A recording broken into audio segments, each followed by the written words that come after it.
Karen called the cops. When I blocked my own driveway. Too bad. I'm the police chief over her area. Hello, everyone. Before we begin, please hit subscribe and turn on the notification bell so you never miss our latest stories. And before we dive in, let us know where you're watching from. Drop your city, state, or country in the comments. We'd love to connect with viewers from all around the world. Now, let's get into today's story. The loudest person on the street usually has the weakest case in court. The sharp blast of a car horn shattered the quiet, just as the first rays of sunlight spilled across the rows of identical brick homes. Fresh-cut grass mixed with the smell of hot coffee drifting from my travel mug, while a delivery truck idled behind my old blue pickup, its diesel engine rumbling low enough to vibrate the gravel beneath my boots. I had parked across my own driveway for exactly one reason. The roofing supplier couldn't unload 40 bundles of shingles unless the space stayed clear for 20 minutes. My driveway, my property, my schedule. It should have been the simplest morning of the year. Instead, I heard heels striking concrete with the determination of someone who believed the neighborhood belonged to her. "You can't park there," a woman's voice snapped before I even turned around. I took one slow sip of coffee and looked over my shoulder. There she was, perfectly pressed white tennis outfit, oversized sunglasses, clipboard tucked under one arm like a badge of authority. Brenda Whitmore, president of the Maple Ridge HOA, marched toward me with the confidence of someone who had never once expected to hear the word no. She pointed at my truck as though she'd discovered a crime scene. "Move it immediately. You're blocking a driveway." I glanced from my pickup to the driveway behind it, then back to her. "I know," I said calmly. "It's mine." For a split second, silence settled over the street, except for the hiss of the delivery truck's air brakes. Then her expression hardened. Community safety regulations don't care whose driveway it is. The corners of my mouth almost moved into a smile, but I kept my face perfectly still. I'd met people like Brenda before. They confused confidence with authority and volume with correctness. She stepped closer, perfume barely covering the faint scent of fresh mulch from the flower beds lining the sidewalk. "You have 60 seconds before I call the police." I looked at my watch instead of answering. The driver behind me shrugged through his windshield, obviously wondering why unloading roofing materials had suddenly become neighborhood entertainment. Across the street, curtains began to shift. Front doors cracked open. Morning dog walkers slowed their pace without pretending they weren't watching. Brenda loved an audience. 50 seconds, she announced loudly enough for everyone to hear. I rested my coffee on the tailgate and signed the delivery receipt without acknowledging the countdown. Every movement I made seemed to frustrate her even more. 40. The metallic click of her phone case echoed as she unlocked it. 30. She raised it in front of her face like someone about to accept an award, instead of dialing emergency services. 20. I thanked the delivery driver who quietly whispered, "Good luck, buddy," before climbing back into his cab. Then Brenda smiled. It wasn't a friendly smile. It was the smile of someone convinced she'd already won. She pressed 3 numbers, lifted the phone to her ear, and began speaking loudly enough for half the subdivision to hear. "Yes, I'd like to report an individual obstructing access and refusing lawful instructions." I folded my receipt, slipped it into my pocket, and listened to the distant chirp of police radio traffic drifting from somewhere far beyond the neighborhood. Brenda folded one arm across her chest, nodding proudly while she described me as an uncooperative homeowner creating a public hazard. I didn't interrupt her once. I simply stood there beside my truck, breathing in the smell of fresh lumber, listening to the birds disappear as the faint wail of approaching sirens floated across the cool morning air. She thought she had just summoned people who would remove me from my own property. What she didn't know was that every cruiser entering this neighborhood worked under my command, and before the next 5 minutes were over, the loudest voice on the street was about to discover the difference between pretending to have authority and actually carrying it. I did not buy that house because it was the biggest one on the block. I bought it because it was the only place that still felt like home. 28 years earlier, my father had taught me how to change brake pads in that very driveway. My mother planted the maple tree that now stretched over the mailbox, scattering red leaves across the concrete every October. Every crack in the sidewalk carried a memory, and after both of them were gone, I could not stand the thought of strangers living there. So when I finally had enough seniority to choose where I wanted to live, I quietly transferred my residence back to the neighborhood where everything had started. The moving truck arrived on a cool Saturday morning, and by Sunday afternoon, every room smelled like fresh paint, old cedar furniture, and cardboard boxes that had been sitting in storage for years. The neighbors waved politely from a distance, but nobody came over to introduce themselves. That changed on Monday. At exactly 8:15 in the morning, someone slipped an envelope under my front door. Thick paper, gold HOA logo. My name typed in bold letters. The first sentence welcomed me to Maple Ridge. The second listed 17 community regulations. By the third page, I realized the rules covered everything from mailbox colors to where a garbage can could sit after pickup. I folded the packet neatly and placed it in a kitchen drawer. I had dealt with complicated policy manuals for most of my career. A neighborhood handbook did not intimidate me. During the next few weeks, I noticed a pattern. Brenda Whitmore was everywhere. She drove slowly through the subdivision in a white sport utility vehicle with the windows down, stopping whenever someone left a basketball goal near the curb or forgot to roll up an empty garden hose. She carried that same clipboard like it belonged in a courtroom. Some people lowered their heads when she walked by. Others smiled politely until she disappeared around the corner before quietly shaking their heads. Nobody argued with her. Nobody even tried. I spent my mornings replacing damaged fence boards, repairing loose gutters, and clearing decades of overgrown shrubs. I wore faded jeans, work boots, and old baseball caps because I planned to work, not impress anyone. Without a uniform, without a badge, and without the county vehicle parked outside, I looked like every other middle-aged homeowner trying to fix up an aging property. That was perfectly fine with me. My job had taught me something important years ago. Real authority does not announce itself. It observes first. Every afternoon before heading to the office, I drove an unmarked pickup instead of my assigned department vehicle. I preferred the quiet.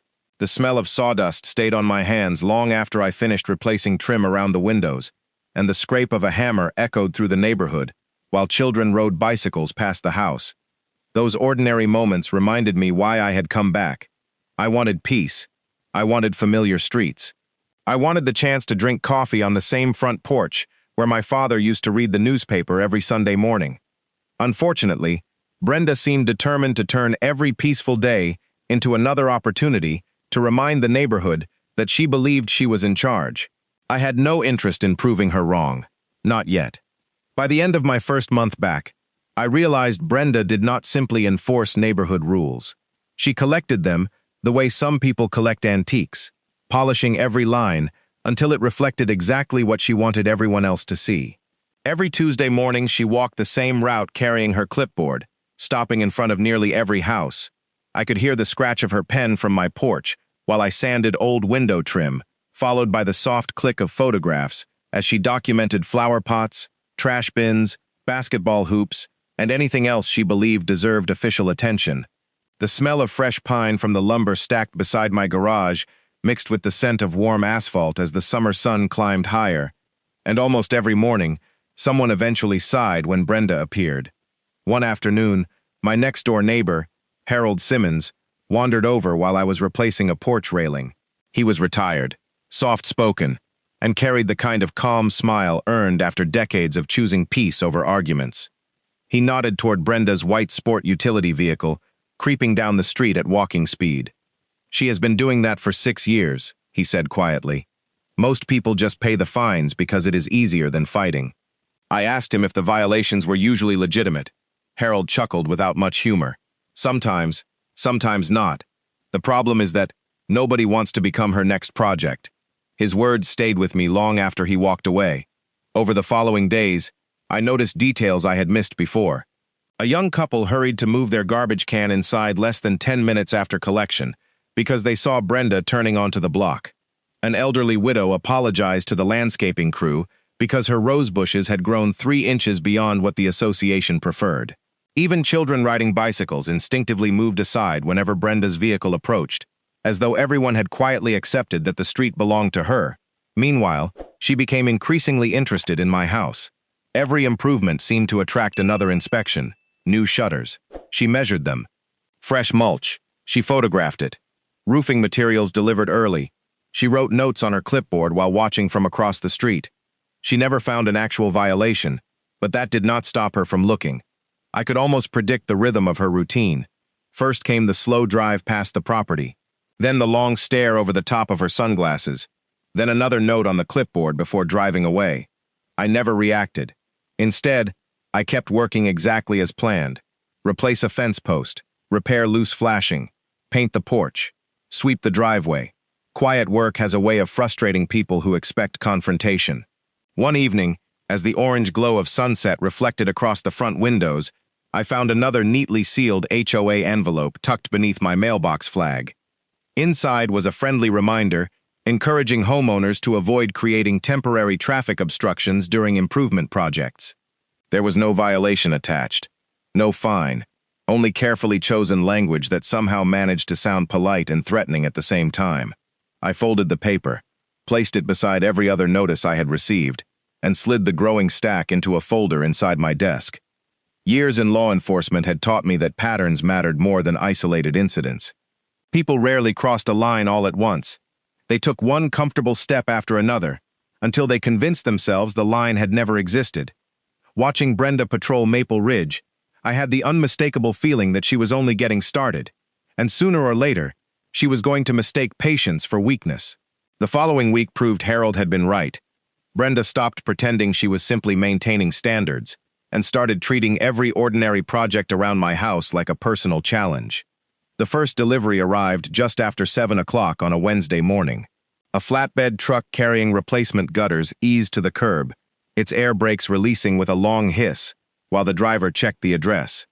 Before I could even sign the paperwork, Brenda's white sport utility vehicle rolled to a stop across the street. She remained inside for nearly 2 full minutes, watching every movement over the top of her sunglasses, before climbing out with that familiar clipboard tucked against her side. The smell of warm aluminum mixed with fresh coffee as I greeted the driver, but Brenda interrupted before the first ladder even touched the ground. She informed the crew that construction activities were creating unnecessary disruption to the community. The driver looked at me, then at her, clearly unsure who was actually in charge. I calmly explained that the work had already been scheduled, all county permits had been approved where required, and the materials would be unloaded within 15 minutes. Brenda wrote something down without responding. 2 days later, another envelope appeared in my mailbox. It was labeled as a courtesy observation rather than a violation. According to the letter, several neighbors had expressed concerns about temporary congestion caused by home improvement deliveries. The wording caught my attention because I had spent enough years reviewing official reports to recognize when language was carefully designed to sound factual without actually identifying a single complainant. I added the letter to the growing folder in my desk. Then came the landscaping crew. 3 pickup trucks arrived just after sunrise, with mulch, shrubs, and a trailer carrying a compact skid steer. The smell of fresh cedar mulch drifted across the yard, while birds scattered from the maple tree overhead. Before the workers finished unloading, Brenda appeared again. This time she questioned whether commercial vehicles were permitted inside the subdivision for extended periods. I thanked her for her concern, and continued discussing the landscaping plan with the foreman. She waited nearly 10 minutes, hoping I would argue. I never did. She finally walked away after taking several photographs from the sidewalk. The pattern repeated itself again and again. A painter stopped by. Brenda appeared. A plumbing contractor parked in front of my house. Brenda appeared. Even when I borrowed Harold's utility trailer to haul away old fence boards, she slowly circled the block twice, before writing another note on her clipboard. What fascinated me was not her persistence. It was her certainty. She honestly believed that every conversation ended the moment she spoke. One Saturday afternoon, I overheard her talking with another board member near the community mailbox. She smiled confidently and said, "Some homeowners simply need to understand who keeps this neighborhood under control." Those words lingered in my mind long after she drove away. Control, not cooperation. Not community. Control. Years of public service had taught me that people often revealed their priorities when they assumed nobody important was listening. I never corrected her assumptions. Every notice remained neatly filed. Every interaction stayed polite. Every conversation happened within view of neighbors, security cameras, or delivery drivers. I did not know exactly how far Brenda intended to push her authority, but I could feel the pressure building with each passing day.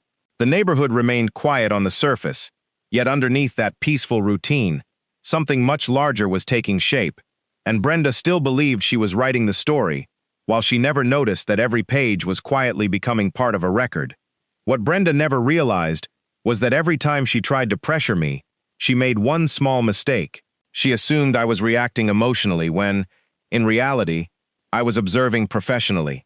Years of public service had trained me to notice patterns that most people overlooked: dates, times, exact wording, the order in which events unfolded. I began keeping everything exactly as it arrived.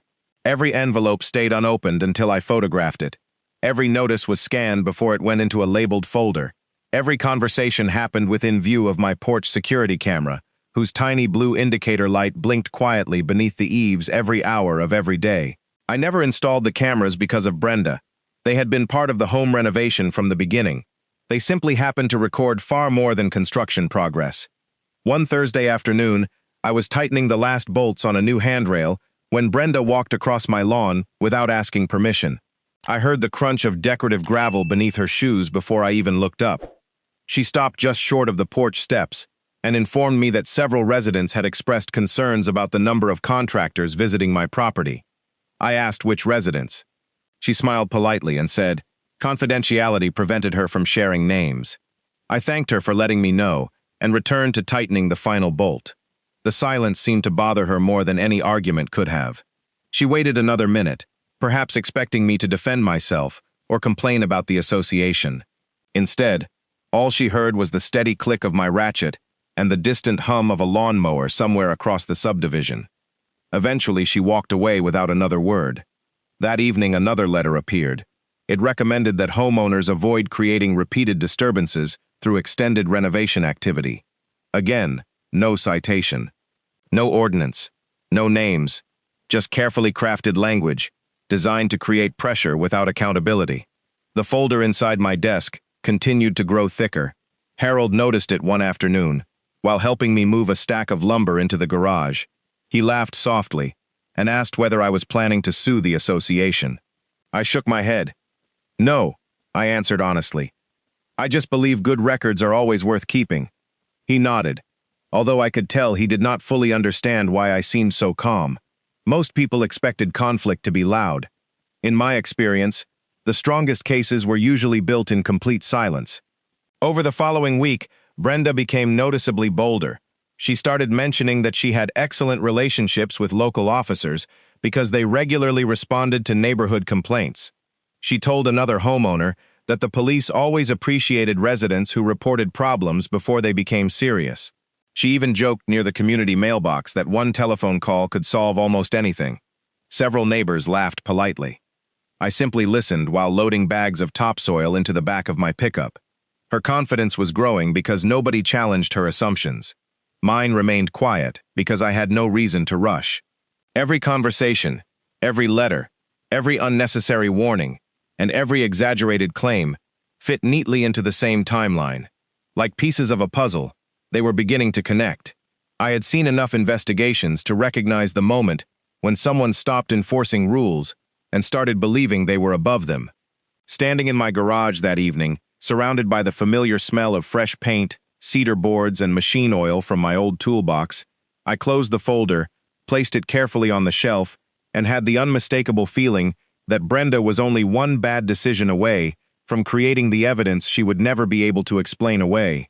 The morning that changed everything arrived with the smell of fresh asphalt warming under the early sun and the steady rumble of the roofing supplier backing toward my house. I had parked my pickup across my own driveway exactly as the delivery foreman requested, so his forklift could unload safely without blocking the street for long. The entire plan would take less than 20 minutes. I stepped out with a clipboard of my own, containing material invoices, while the driver climbed down from his cab.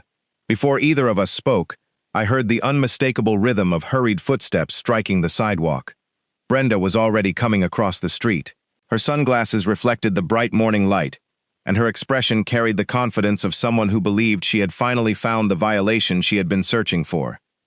"I warned you this would happen," she declared loudly enough for nearby neighbors to hear. "You are obstructing access."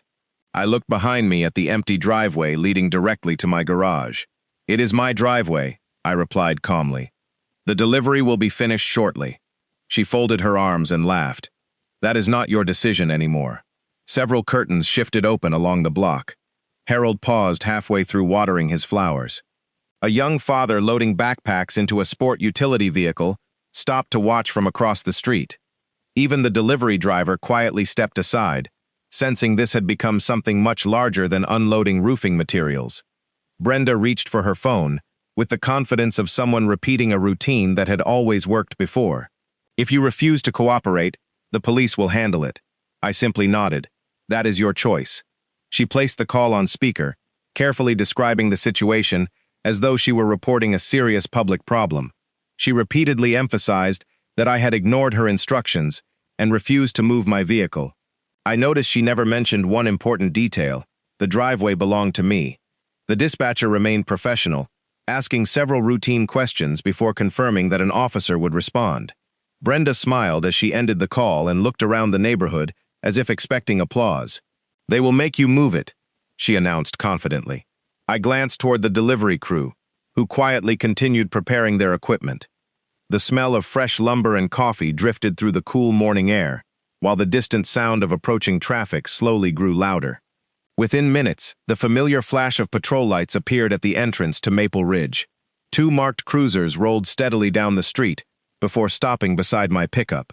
The neighborhood fell completely silent, except for the low idle of police engines and the soft chirp of birds from the maple tree in my front yard. The first officer stepped out, adjusted his duty belt, and looked toward the driveway. His eyes settled on me for only a second before his posture changed completely. He walked forward with a calm expression, stopped a respectful distance away, and said clearly enough for everyone standing nearby to hear, "Good morning, Chief Carter." The words seemed to freeze the entire street. Brenda blinked once, then looked from the officer to me and back again, as though she had misunderstood what she had heard. A second officer approached and nodded politely. "Good morning, Chief." The delivery driver slowly lowered his paperwork. Harold's watering hose hung forgotten at his side. Nobody said a word. Brenda's confident smile disappeared so quickly it was almost startling.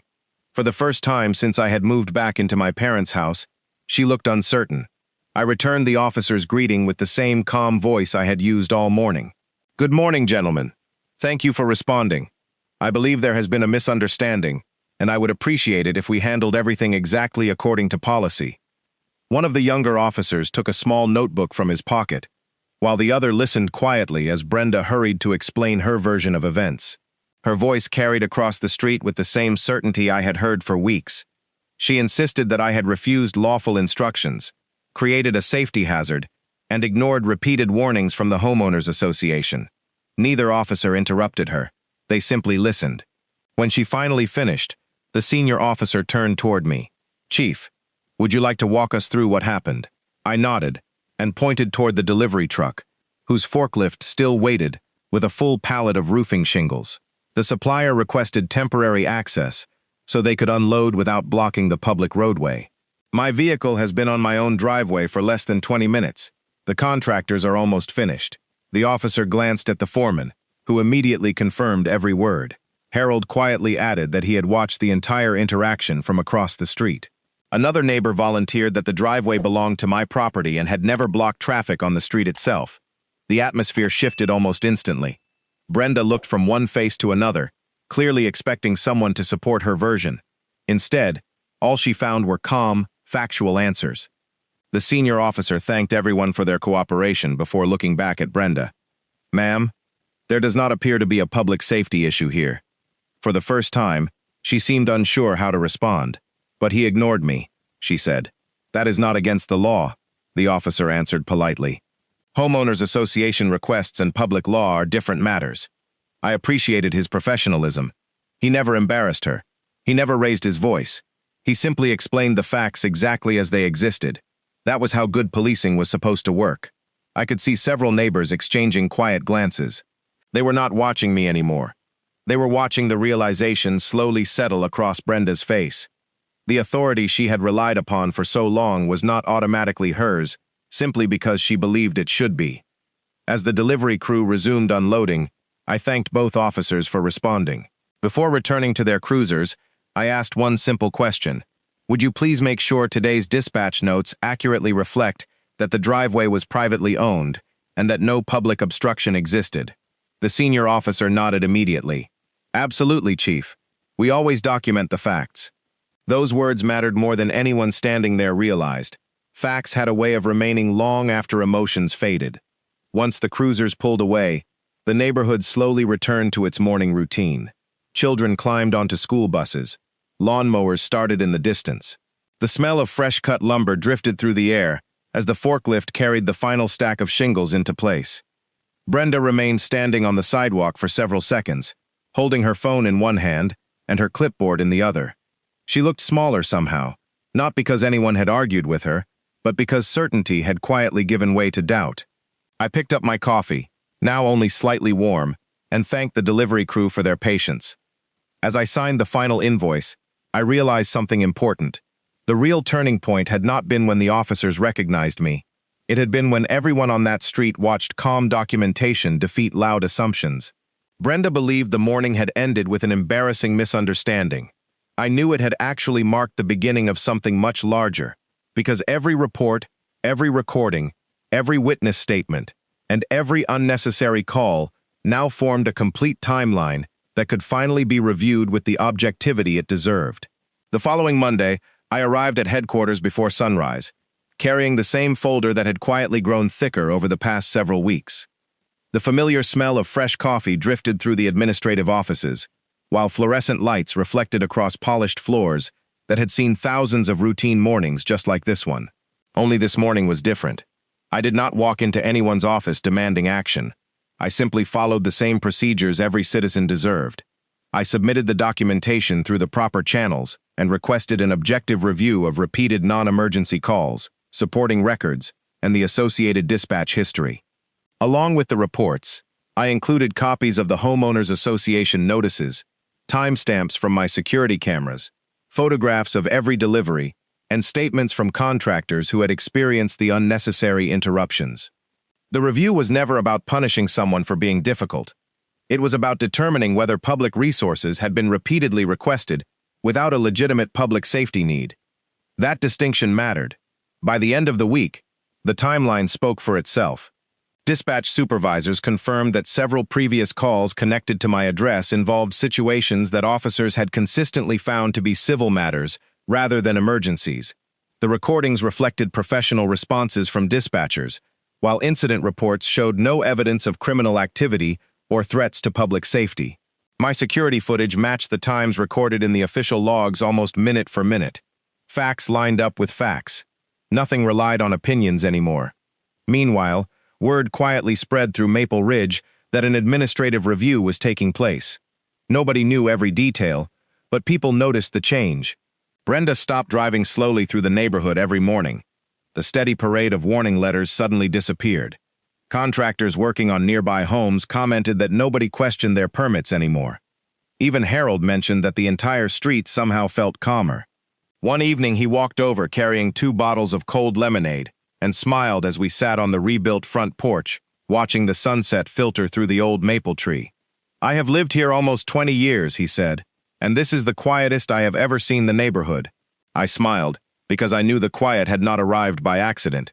It had arrived because documentation had replaced assumptions. A few days later, the Homeowners Association Board announced a special meeting.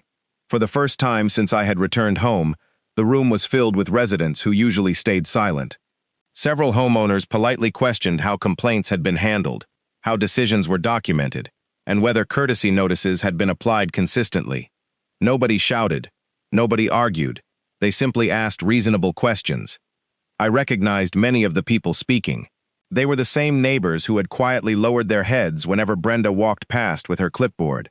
Now they sounded confident, not because someone had told them what to think, but because they had finally seen that facts carried more weight than personalities. As I listened from the back of the room, I realized the most satisfying part of the entire experience had nothing to do with my position. My title had only revealed the truth. The evidence had done everything else. The same photographs Brenda believed would strengthen her authority had been overshadowed by complete records, verified timelines, and objective reporting. Every carefully organized document had become another reminder that patience is often the strongest form of preparation. By the time the meeting adjourned, It was clear that Maple Ridge was beginning to move away from fear and toward accountability, and that change had started long before anyone on that street discovered who I really was. Autumn arrived a few weeks later, and the old maple tree my mother planted began covering the driveway with bright red leaves, exactly the way it had when I was a boy. Every Saturday morning, I swept them into neat piles before pouring a fresh cup of coffee and sitting on the rebuilt front porch. The neighborhood sounded different now. Children laughed without parents nervously glancing down the street. Delivery trucks stopped without anyone rushing outside to question them. Contractors worked. Neighbors talked across fences again, and the quiet had finally become the kind that belongs in a community instead of the kind created by fear. The Homeowners Association eventually announced several policy changes after its internal review. Future courtesy notices required documented board approval, complaint procedures became more transparent, and board members received additional training on the difference between community guidelines and matters that belong to local government. Brenda was no longer the loudest voice in every meeting. She attended a few after that, spoke far less than before, and eventually chose to step away from her leadership position. I never celebrated that decision, because it was never my victory over another person. It was simply the natural result of accountability following documentation. One afternoon, Harold stopped by carrying a small apple pie that his wife had baked. We sat beneath the shade of the maple tree, while a gentle breeze carried the smell of fresh-cut grass across the yard. He looked toward my driveway and smiled. "Funny," he said. "Nothing about this place really changed. It just finally feels like everyone can breathe again." I looked at the same driveway where everything had started. The concrete was exactly the same. The mailbox still leaned slightly to one side, because my father had always insisted it gave the place character. The porch railings I had rebuilt caught the afternoon sunlight, and the roof that caused so much unnecessary attention now looked like it had always belonged there. What had changed was not the property. It was the understanding that respect could never be replaced by intimidation. Before moving back, I had imagined restoring an old family home. I never expected I would also watch an entire neighborhood rediscover the value of simple fairness. Looking back, people often ask whether I planned everything from the beginning. The honest answer is no. I never wanted anyone to call the police. I never wanted anyone to be embarrassed. I certainly never intended for my position to become part of the story. I simply refused to surrender common sense because someone spoke with confidence. Titles eventually fade. Uniforms come off at the end of every shift. Even authority changes hands over time. Character does not. Documentation does not. Truth does not. Those things remain long after voices become quiet. Every now and then I still park my pickup across my own driveway while unloading supplies for another home improvement project. The delivery drivers smile, the neighbors wave, and nobody reaches for a telephone anymore. They know the difference now between inconvenience and emergency, between opinion and law, between control and service. As the sun settles behind the rooftops each evening, I often think about something my father told me while teaching me to work on cars in that same driveway many years ago. He said that real strength never needs to prove itself because it is already secure. He was right then, and he is still right now. The loudest voice may capture attention for a moment, but quiet integrity, careful preparation, and honest facts will always travel farther than noise ever can.